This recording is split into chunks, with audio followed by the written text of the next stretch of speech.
வணக்கம். சின்ன குரூப் சேனலுக்கு உங்கள் அனைவரையும் அன்புடன் வரவேற்கின்றேன். இன்றைய ஆன்மீக தகவல் ஸ்ரீ அன்னை ஸ்ரீ பகவான் அரவிந்தர் பற்றிய தகவலை தான் நாம் பார்க்க போகின்றோம். அன்பர்கள் அனைவருடைய பிரார்த்தனையும் ஸ்ரீ அன்னை ஸ்ரீ பகவான் அரவிந்தர் திருப்பாதங்களில் சமர்ப்பணம் செய்கின்ற நம்பிக்கையான நியாயமான பிரார்த்தனை அத்தனையுமே நிச்சயமாக கைகூடும். இறைவன், உலகம், மனிதன், உன் சித்தம். ஸ்ரீ அன்னையின் உரையிலிருந்து இந்த தலைப்பை நாம் பார்க்க போகின்றோம். தன்னை நிரப்பும்படி அனுமதித்து விட்டால் மட்டும் போதுமா? வேறு ஒன்றும் செய்ய வேண்டியதில்லையா? அது ஒன்றுதான் செய்ய வேண்டியது என்று நினைக்கிறேன். அப்படித்தான் நான் நினைக்கிறேன். நான் சொன்னதை திரும்ப திரும்ப சொல்லிக் கொண்டிருக்கின்றேன். உன் சித்தம், உன் சித்தம், உன் சித்தப்படியே ஆகட்டும். உன் சித்தம் எதுவோ அதையே நான் செய்வேனாக. உன் சித்தம் எது என்பதை நான் உணர்ந்து கொள்வேனாக. இது ஒன்றுதான். அதோடு இதையும் சேர்த்து கொள்ளலாம்.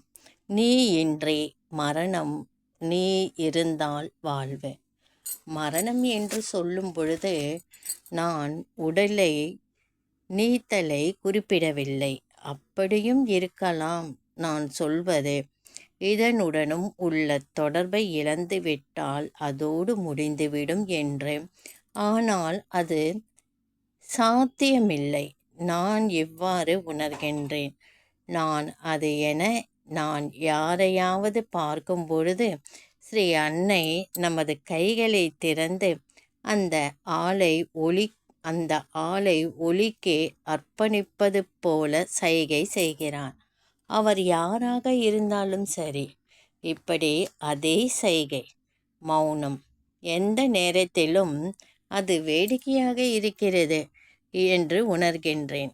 அதற்கு என்ன பெயர் சொல்வது? ஒரு தெய்வ உணர்வில், எல்லாவற்றையும் தழுவிய ஒரு உணர்வில் ஒட்டி அணைந்திருக்க ஒரு சிறு குழந்தையாக என்னை உணர்கின்றேன். வெளியிலிருந்து முடிவுகள் எடுப்பதில் எனக்கு நம்பிக்கை இல்லை.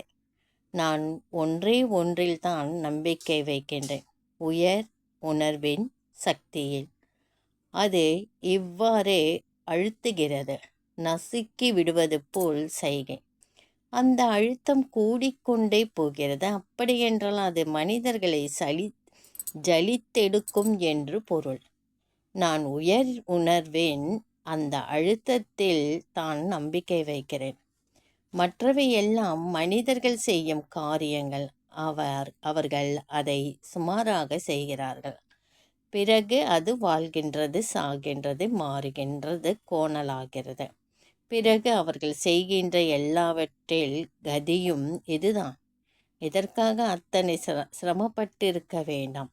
ஒரு காரியத்தை நிறைவேற்றும் ஆற்றல் மேலிருந்து வர வேண்டும். அப்படி அதிகாரத்துடன் மேலிருந்து இறங்குவது போன்ற சைகை. ஆனால் அவ்வாறு நடக்க வேண்டுமானால் ஸ்ரீ அன்னை நமது நெற்றியை சுட்டி காட்டுகிறார். பேசாதிருக்க வேண்டும்.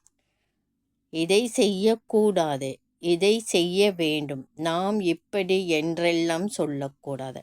சாந்தி, சாந்தி, சாந்தி என தேவை என்பதை உன்னை விட அவன் நன்கு அறிவான். ஸ்ரீ பகவான் சொல்கிறாங்க, எல்லா விஷயங்களிலும் சாந்தி, சாந்தி, சாந்தி. அமைதியாக இருந்துவிட்டால் சாந்தி நமக்கு நிச்சயமாக கிடைக்கும். இறைவனின் பொறுப்பில் நாம் அனைத்துமே சமர்ப்பணம் செய்து அவனுடைய சித்தம் எதுவோ அதன்படியே நடக்கட்டும் என்று பிரார்த்தனை செய்ய வேண்டும். இந்த பதிவு பிடிச்சிருந்தால் லைக் பண்ணுங்கள், ஷேர் பண்ணுங்கள், சப்ஸ்கிரைப் பண்ணுங்கள், கமெண்ட் பண்ணுங்கள். நன்றி.